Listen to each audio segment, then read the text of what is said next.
Mga boss, lakas talaga ng amats nitong National Wages and Productivity Commission na pinangungunahan ni Director Criselda C. Nasubukan niyo po ba na maging minimum wage earner?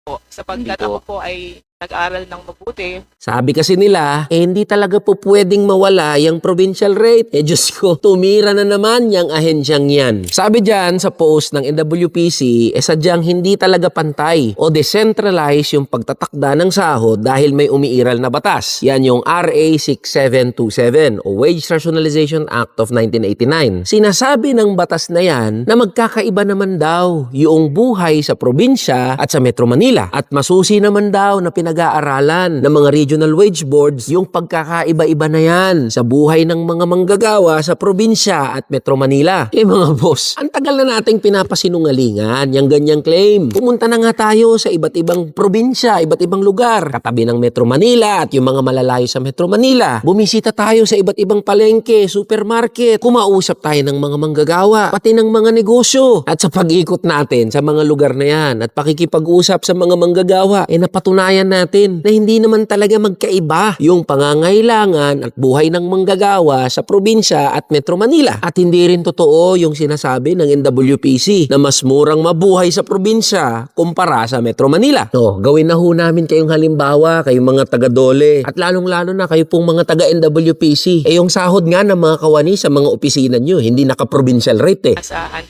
160,000. Yung regional director o isang kawani dito sa NCR, kaparehas lang ng sinusweldo ng isang regional director o kawani sa Visayas o Mindanao. Hindi naman nakabatay doon sa lugar yung pagpapasweldo ng mga kawani sa Dole. Kaparehas din ang pagpapasweldo sa mga kawani ng gobyerno. At kung susundin natin yung napakatalinong argumento ninyo, di dapat provincial rate din ang sahod ninyong mga opisyal ng gobyerno at iba't ibang kawani ng gobyerno. Alam niyo ho, kayo mga taga-Dole at NWPC sa pangunguna ni Director Criselda C, kung talagang pinaniniwalaan nyo yung mga pinagsasabi nyo, di magdebate na lang ho tayo, dalhin nyo na yung buong pamunuan ng NWPC at ipapakita po namin sa inyo kung gaano kalayo sa realidad yung pinagsasabi ng inyong ahensya. Ang dami nyo rin ho kasing palusot. Sabihin nyo na lang na ayaw nyong mabuwag yung provincial rate kaysa nagtatago kayo dun sa mga palusot nyo na kaysa pag-aaralan pa o kaysa may mga umiiral na mga batas. Kaya nga ho nagpe-present tayo ng alternative. Merong nakasala ngayon sa Kongreso na batas para baguhin yung wage fixing mechanism natin. Ang nakakadismaya dito mga boss,